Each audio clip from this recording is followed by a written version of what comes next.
নমস্কার বন্ধুরা, শ্রাবণী রান্নাঘরে আপনাদের সবাইকে স্বাগত জানিয়ে আমি আবারও একটা রান্নার ভিডিও নিয়ে আপনাদের সামনে চলে এসেছি। আজকের আমি আপনাদের গোবিন্দভোগ চাল দিয়ে একটা অসাধারণ মিষ্টি রেসিপি বানিয়ে দেখাবো। আশা করি আপনাদের ভালো লাগবে। তার জন্য কিন্তু আমার পুরো ভিডিওটা আপনাদের দেখতে হবে। আর দেখা শুরু করার আগে একটা লাইক দেবেন, সুন্দর একটা কমেন্ট করবেন আর শেয়ার করতে কিন্তু ভুলবেন না। তাহলে চলুন আজকের আমি গোবিন্দভোগ চাল দিয়ে কি মিষ্টি বানিয়ে আপনাদের দেখাই সেটা আপনারা একবার দেখে নিন।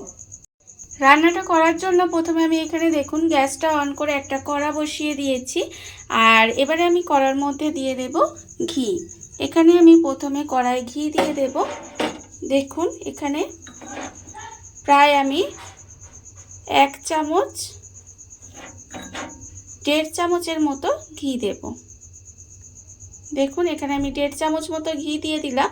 এবারে ঘিটাকে একটু গরম হতে দেব। আর অন্যদিকে দেখুন আমি এখানে রেখেছি গোবিন্দভোগ চাল। এখানে আমি 250 গ্রাম মতো গোবিন্দভোগ চাল রেখে দিয়েছি। আর চালটা কিন্তু প্রথমে খুব ভালোভাবে ধুয়ে পরিষ্কার করে নিয়েছি। পরিষ্কার করে নিয়ে তারপরে কিন্তু চালটা খুব ভালোভাবে খেলিয়ে রেখে দিয়েছিলাম। এতে চালটা দেখুন একদম শুকনো হয়ে গেছে। চালের যে জলটা কিন্তু পুরো শুকিয়ে গেছে। এইভাবে প্রথমে চালটা যেহেতু দোকান থেকে কিনে আনা হয় সেই জন্য প্রথমে খুব ভালোভাবে ধুয়ে পরিষ্কার করে নেবেন। তারপরে একটু পাখার হাওয়ায় কিংবা এমনি খেলিয়ে রেখে দিলেও কিন্তু একেবারে শুকনো হয়ে যাবে। দেখুন চালটা কিন্তু আমার এখানে শুকিয়ে গেছে। আর এদিকে ঘিটাও কিন্তু গরম হয়ে গেছে। এইবারে আমি এই চালটা প্রথমে এই ঘিয়ের মধ্যে দিয়ে ভেজে নেব। দেখুন চালটা কিন্তু আমি এখানে ঘিয়ের মধ্যে দিয়ে দিলাম। আর এই সময় কিন্তু গ্যাসটা লোতে দিয়ে রাখবো। লোতে দিয়ে রেখে এইভাবে একটু ঘিয়ের মধ্যে চালটাকে খুব ভালোভাবে ভেজে নিতে হবে। আর চালটা কিন্তু একটু সময় নিয়ে চালটা ভাজবেন। দেখবেন চালটা লাল হয়ে সুন্দর করে ভাজা হয়ে যাবে। আর গ্যাসটা কিন্তু এই সময় লোতেই রাখতে হবে, তাহলে দেখবেন চালটা পুড়ে যাবে না, অথচ সুন্দর করে ভাজা হয়ে যাবে। দেখুন এবারে আমি চালটাকে প্রথমে খুব সুন্দর করে ভেজে নেব। গ্যাসটা লোতে দিয়ে এইভাবে দেখুন আমি কিন্তু গোবিন্দভোগ চালটা ভেজে নিয়েছি। আর দেখুন চালটা কিন্তু সুন্দর করে ভাজা হয়ে গেছে। দেখে আপনারা বুঝতেই পারছেন যে চালটা আমি এখানে বেশ সুন্দর করে ভেজে নিয়েছি। আর এরকম কিন্তু সুন্দর করে চালটা প্রথমে ভেজে নিতে হবে। দেখুন চাল থেকে কিন্তু চালটা ভাজার একটা সুন্দর গন্ধ বেরিয়েছে। আর একটু লালি ভাব এসে গেছে। দেখুন একটু লাল লাল ভাব এসে গেছে, তখন বুঝবেন যে চালটা ভাজা হয়ে গেছে। এইবারে আমি চালটা একটা অন্য জায়গায় ঢেলে নেব। ভাজা চালটা দেখুন আমি কিন্তু এখানে আলাদা করে ঢেলে নিয়েছি। আর চালটাকে আমি একটু ঠান্ডা করে নেব, তার জন্য আমি চালটা একটু ঠান্ডা হতে দিয়েছি। আর সেই সময় দেখুন আবারও কিন্তু গ্যাসটা অন করে কড়াটা বসিয়ে দিয়েছি। এইবারে আমি কড়ার মধ্যে দিয়ে দেব দুধ। এখানে যেহেতু আমি 250 গ্রাম গোবিন্দভোগ চাল নিয়েছি সেই জন্য কিন্তু আমি এখানে 500 গ্রাম দুধ দিয়ে দিলাম। আর দুধটা কিন্তু আমি আগে থেকে জাল দিয়ে নিয়েছি। এইবারে দুধটাকে আমি একটু গরম করে নেব। প্রথমে দুধটা আমি এখানে দেখুন হালকা করে গরম করে নিয়েছি। যেহেতু আমি দুধটা আগে থেকে জাল দিয়ে নিয়েছি, আমার দুধটা এখানে হালকা করে গরম করে নিলেই হবে। তাহলে আমি এখানে যে দুধের মধ্যে এবারে দেব 10 টাকা গুঁড়ো দুধের প্যাকেট আমি একটা দিয়ে দিলাম। হালকা করে দুধটা গরম করে নিলে তাহলে কিন্তু এই দুধটা খুব সহজেই গুলে যাবে। আর যদি দুধটা খুব বেশি গরম থাকে তাহলে কিন্তু দুধটা বেশ দলা পাকিয়ে যায়। সেই জন্য প্রথমে কিন্তু খুব ভালোভাবে হালকা একটু গরম হলেই দুধটা দিয়ে দেবেন। দিয়ে এইভাবে নাড়াচাড়া করবেন। দেখবেন সুন্দর করে কিন্তু দুধটা গুলে যাবে। গুঁড়ো দুধটা দেওয়ার কারণ হলো দুধটাকে আমাকে একটু ঘন করে নিতে হবে, তার জন্য আমি এর মধ্যে দুধ দিলাম, গুঁড়ো দুধ দিলাম। আর গুঁড়ো দুধ দিলে কিন্তু যে মিষ্টিটা আমি এখানে বানাচ্ছি সেটা কিন্তু খেতেও বেশ সুন্দর লাগে। দেখুন দুধটা দিয়ে আমি খুব ভালোভাবে মিশিয়ে নিয়েছি। মিশিয়ে নিয়ে এইবারে কিন্তু এটা আরেকটু রান্না হতে দেব, মানে একটু ঘন করে নেব আরেকটু। আর সামনেই যেহেতু দোল আসছে, আপনারা কিন্তু এই মিষ্টিটা সেই দিন বাড়িতে বানিয়ে দেখতে পারেন। বানাতে কিন্তু খুব একটা বেশি সময় লাগবে না, আর খেতে তো অসম্ভব সুন্দর হয়। এইভাবে আপনারা একদিন হলেও বা ওই দোলের দিন বা হোলির দিন হলেও বাড়িতে বানাবেন, দেখবেন খেতে কিন্তু ভীষণ সুন্দর লাগে। এবারে দুধটাকে আমি এইভাবে একটু জাল করে নেব, জাল করে একটু ঘন করে নেব। গুঁড়ো দুধটা মিশিয়ে দেখুন আবারও কিন্তু বেশ কিছুক্ষণ এইভাবে একটু রান্না করে নিয়েছিলাম। এর ফলে দেখুন দুধটা কিন্তু অনেকটাই ঘন হয়ে গেছে। এইবারে আমি এর মধ্যে দিয়ে দেব কিন্তু চিনি। এখানে আমি বেশ কিছুটা চিনি রেখে দিয়েছি, সেই চিনিটা কিন্তু আমি দুধের মধ্যে দিয়ে দিলাম। চিনিটা দুধের মধ্যে দিয়ে দিলে চিনিটা গলে যাবে, সেই জন্য আমি চিনিটা এর মধ্যেই দিয়ে দিলাম। দিয়ে এবারে খুব ভালোভাবে দুধের সঙ্গে চিনিটা মিশিয়ে নিতে হবে। মিশিয়ে এইভাবে আবারও একটু রান্না করে নিতে হবে। আর চিনির পরিমাণটা আমি আপনাদের বলে দিলাম না, তার কারণ হচ্ছে আপনারা এই মিষ্টিটা বা সন্দেশটা যতটা মিষ্টি খাবেন ততটা কিন্তু চিনিটা ব্যবহার করবেন। তাই চিনির পরিমাণটা আমি আর এখানে বলে দিলাম না। আমি এখানে প্রায় 150 গ্রাম মতো চিনি ব্যবহার করেছি। একটু মিষ্টি মিষ্টি হবে, সেই জন্য আপনারা কম মিষ্টি চাইলে কম দিতে পারেন বা বেশি মিষ্টি চাইলে কিন্তু বেশি দিতে পারেন। তাই আমি এখানে চিনির পরিমাণটা আর বললাম না। এবারে এইভাবে রান্না করে নিলে দেখুন আবার কিন্তু দুধটা বেশ কিছুটা পাতলা হয়ে গেছে। সেই জন্য আমি আবারও কিন্তু এইভাবে 5 থেকে 7 মিনিট মতো রান্না করে নেব। দুধটা আমার দেখুন এখানে যতক্ষণে ঘন হচ্ছে একটু, ততক্ষণে কিন্তু আমি এখানে যে চালটা ঠান্ডা হতে দিয়েছিলাম, ভাজা চালটা, সেটা কিন্তু আমার এখানে ঠান্ডা হয়ে গেছে। এইবারে আমি এই চালটা মিক্সির মধ্যে ঢেলে নেব। মিক্সির মধ্যে ঢেলে নিয়ে চালটাকে কিন্তু গুঁড়ো করে নিতে হবে। চালটা আমি এখানে মিক্সির মধ্যে প্রথমে ঢেলে নেব। চালটা আমি এখানে দেখুন মিক্সির মধ্যে ঢেলে নিয়েছি। এইবারে আমি এটাকে কিন্তু খুব বেশি মিহি করে গুঁড়ো করব না, একটু দানা দানা রেখে কিন্তু এটাকে গুঁড়ো করে নিতে হবে। চালটা আমি এখানে দেখুন একটু দানা দানা করে কিন্তু গুঁড়ো করে নিয়েছি, একদম মিহি গুঁড়ো করিনি। এখানে কিন্তু চালটা আমার গুঁড়ো হয়ে গেছে। আর অন্যদিকে যে দুধটা আমি এখানে ঘন করতে দিয়েছিলাম, সেই দুধটাও কিন্তু আমার এখানে দেখুন অনেকটাই ঘন হয়ে গেছে। আর এর থেকে বেশি ঘন করব না।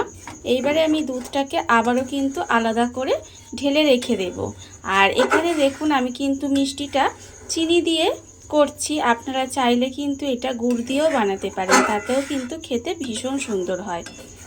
এবার আমি দুধটাকে ঢেলে আলাদা করে রেখে দেব। দুধটা আমি এখানে দেখুন আলাদা করে ঢেলে রেখে দিয়েছি। আর অন্যদিকে কিন্তু আবারও কড়াটা বসিয়ে দিয়েছি। যেহেতু মিষ্টিটা আমি এখানে চিনি দিয়ে বানাচ্ছি, সেই জন্য আমার সুন্দর একটা কালার আনার জন্য দেখুন কড়ার মধ্যে দিয়ে দেব চিনি। এখানে আমি অল্প একটু চিনি দিয়ে দিলাম। এবারে চিনিটাকে এইভাবে একটু গলতে দেব, মানে চিনিটা থেকে আমরা প্রথমে ক্যারামেল তৈরি করে নেব, যাতে মিষ্টির কালারটা সুন্দর আসে। সেই জন্য এইভাবে গ্যাসটাকে আমি এই সময় লোতে দিয়ে দিয়েছি। দিয়ে এইভাবে ক্যারামেলটা রেডি করে নেব। আমি কিন্তু এই সময় আর খুন্তি দিয়ে নাড়ব না। দেখুন আস্তে আস্তে দেখবেন এর কালারটা সুন্দর হয়ে গলে চিনিটা সুন্দরভাবে ক্যারামেল তৈরি হয়ে যাবে। চিনিটা দিয়ে দেখুন আমি কিন্তু খুন্তি দিয়ে কোনো রকম নাড়াচাড়া করিনি, এইভাবে গ্যাসটা লোতে দিয়ে রেখে দিয়েছিলাম। দেখতেই পাচ্ছেন এর পাশ থেকে কিন্তু ক্যারামেলটা আস্তে আস্তে রেডি হয়ে যাচ্ছে। এইবারে আমি খুন্তি দিয়ে আস্তে আস্তে এইভাবে নেড়ে নেড়ে সুন্দর একটা ক্যারামেল তৈরি করে নেব। আর এটা কিন্তু খুব কালো করে ফেলবেন না, এইভাবে আস্তে আস্তে চিনিটা যখন গলে সুন্দর একটা কালার এসে যাবে, তখনই বুঝবেন যে দেখুন কত সুন্দর কিন্তু ক্যারামেলটা তৈরি হয়ে গেছে। আর এই পর্যন্ত কিন্তু আমি ক্যারামেলটা রেডি করে তারপরে আপনাদের আবার দেখাচ্ছি। চিনিটা দেখুন একেবারে গলে গিয়ে কিন্তু ক্যারামেলটা এখানে রেডি হয়ে গেছে। আর কালারটা কত সুন্দর এসেছে দেখুন। এর থেকে বেশি কালার কিন্তু আমি করব না, তাহলে কিন্তু তেতো হয়ে যাবে। এবারে যখন দেখবেন চিনিটা এইভাবে গলে গিয়ে সুন্দর কালার এসে গেছে, তখন আমি এখানে যে দুধটা ঘন করে রেখেছিলাম সেটা আমি অল্প একটু এর মধ্যে দিয়ে দিলাম। দিয়ে দেখুন আবারও কিন্তু এইভাবে নেড়ে নেড়ে একটু মিশিয়ে নেব। প্রথমে অল্প একটু দুধ দেবেন, দিয়ে এইভাবে একটু নেড়ে নেড়ে মিশিয়ে নেবেন। মিশিয়ে নেওয়ার পরে তারপরে কিন্তু পুরো দুধটাই আমি এর মধ্যে ঢেলে দেব। দেখুন পুরো দুধটা আমি এর মধ্যে দিয়ে দিলাম। দিয়ে এইভাবে কিন্তু খুব ভালোভাবে মিশিয়ে আবারও কিন্তু একটু রান্না করে নেব। এর ফলে দেখবেন কালারটা কিন্তু খুব সুন্দরভাবে চলে আসবে। আর এর মধ্যে চিনির ক্যারামেলটাও সুন্দরভাবে কিন্তু মিশে যাবে। দেখুন সুন্দরভাবে কিন্তু মিশে কত সুন্দর একটা কালার চলে এসেছে। এইবারে এইভাবে আবারও কিন্তু আমি একটু রান্না করে নেব। এই ধরুন 2 থেকে 3 মিনিট মতো এইভাবে আরেকটু রান্না করে নিতে হবে। ক্যারামেলের সঙ্গে দুধটা মিশিয়ে দেখুন মিনিট 2 মতো এইভাবে একটু রান্না করে নিয়েছিলাম।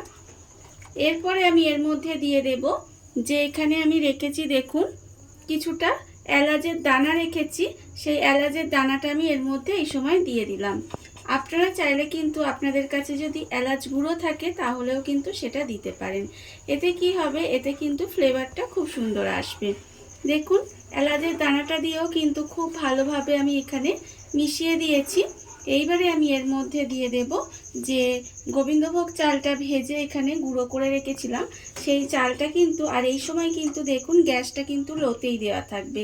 দিয়ে এইভাবে একটা হাত দিয়ে খুন্তিটা এইভাবে নাড়াতে হবে আর এইভাবে অল্প অল্প করে কিন্তু চালের গুঁড়োটা দিয়ে খুব ভালোভাবে মেশাতে হবে, যাতে চালের গুঁড়োটা কিন্তু দলা পাকিয়ে না যায় সেটা কিন্তু লক্ষ্য রাখতে হবে।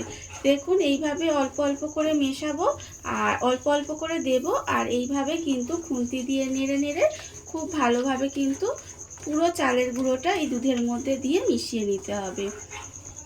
আর এটা কিন্তু এইভাবেই করে নিতে হবে যাতে দলা পাকিয়ে না যায়। দেখুন আমি কিন্তু এখানে পুরো চালের গুঁড়োটাই দিয়ে দিলাম, দিয়ে এইভাবে মিশিয়ে নিলাম।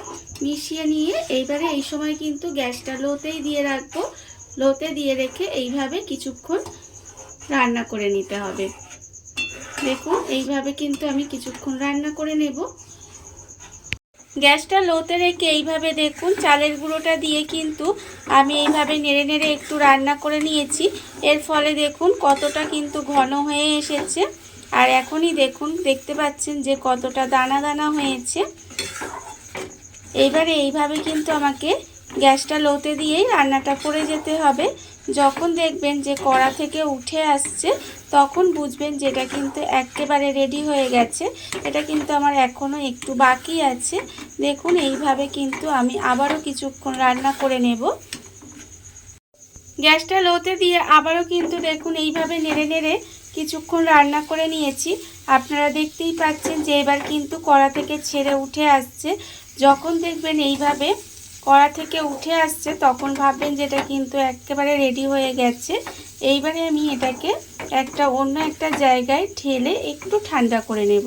খুব বেশি ঠান্ডা করব না, একটু ঠান্ডা করে নিতে হবে। দেখুন এটা কিন্তু আমার একেবারে রেডি হয়ে গেছে। এবারে ঢেলে একটু ঠান্ডা করে নেব। একটা জায়গার মধ্যে দেখুন থালার মধ্যে আমি কিন্তু ঢেলে একটু ঠান্ডা করে নিয়েছি। তার কারণ দেখুন আমি যার মধ্যে মিষ্টিটা সেট করব সেটা কিন্তু এরকম একটা প্লাস্টিকের জায়গার মধ্যে আমি দেখুন একটা কাগজ পেতে নিয়েছি, আর তার মধ্যে কিন্তু কিছুটা ঘি দিয়ে ভালো করে মাখিয়ে রেখেছি। আপনাদের কাছে যদি বাটার পেপার থাকে তাহলে কিন্তু সেটা দিয়ে দিতে পারেন, আমার কাছে নেই তাই এরকম একটা সাদা কাগজ আমি এর মধ্যে দিয়েছি, দিয়ে একটু ঘি লাগিয়ে রেখেছি। আর যেহেতু এটা প্লাস্টিকের সেই জন্য আমি একটু ঠান্ডা করে নিয়েছি। এটা যদি স্টিলের হতো তাহলে কিন্তু সেটা দরকার হতো না। এবারে আমি দেখুন এর থেকে অল্প অল্প নেব, আর এটা কিন্তু একেবারে যাতে ঠান্ডা না হয়ে যায় সেটাও কিন্তু আপনারা লক্ষ্য রাখবেন। সেই জন্য আমি এর মধ্যে অল্প অল্প করে দিয়ে এইভাবে সমান করে সুন্দর একটা শেপ করে নেব। দেখুন এইভাবে কিন্তু দিতে হবে, দিয়ে আমি সুন্দর করে এর মধ্যে দিয়ে একদম সমান করে নেব। খুব ভালোভাবে কিন্তু এটা করে নিতে হবে। দেখতেই পাচ্ছেন আপনারা এইভাবে আমি কিন্তু যেহেতু এখনও একটু গরম আছে সেই জন্য হাত দিয়ে করছি না, আমি কিন্তু একটা হাতা ব্যবহার করেছি। আর হাতা ব্যবহার করে এইভাবে এটা কিন্তু রেডি করে নিতে হবে। দেখুন আপনারা টিফিন বক্সটার মধ্যে ঢেলে আমি কিন্তু খুব সুন্দর করে এটা সেট করে নিয়েছি, একদম সমান করে নিয়েছি। আর এইভাবে কিন্তু সুন্দর করে সমান করে নিতে হবে। এবারে এটাকে আমি ঠান্ডা হতে দেব। আপনাদের হাতে যদি সময় থাকে তাহলে এইভাবে আধ ঘন্টা থেকে 1 ঘন্টা রেখে দিলেই কিন্তু মিষ্টিটা জমে যাবে। আর যদি হাতে সময় কম থাকে তাহলে আপনারা এই অবস্থায় কিন্তু এটা ফ্রিজে 10 থেকে 15 মিনিট রেখে দেবেন, তাহলেই দেখবেন মিষ্টিটা কিন্তু সুন্দরভাবে সেট হয়ে যাবে। আমি এটা পুরোপুরি ঠান্ডা করে নিয়ে তারপরে আপনাদের দেখাবো যে মিষ্টিটা কীরকমভাবে রেডি হলো।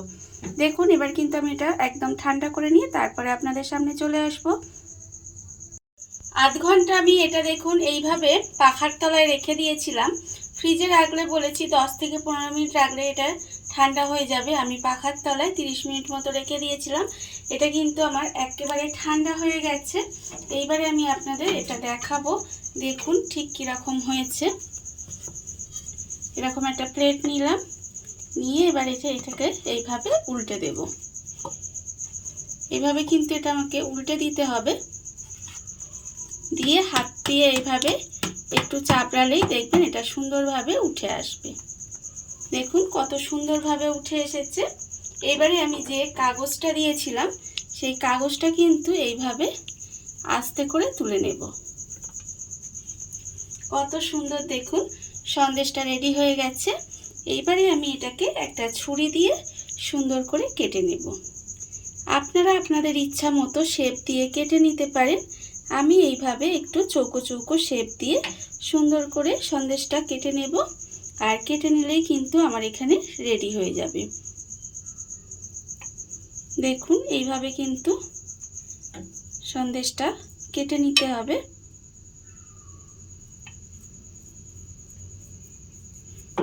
প্রথমে লম্বা করে কেটে নিলাম, তারপরে কিন্তু এটাকে এইভাবে কেটে নেব। কেটে নিলেই কিন্তু আমার একেবারে সন্দেশগুলো রেডি হয়ে যাবে। আর আপনারা দেখুন, দেখে কি বুঝতে পারছেন যে সন্দেশগুলো এখানে চাল দিয়ে বানানো। দেখুন এইভাবে কিন্তু আমি পুরো সন্দেশটা কেটে নিলাম।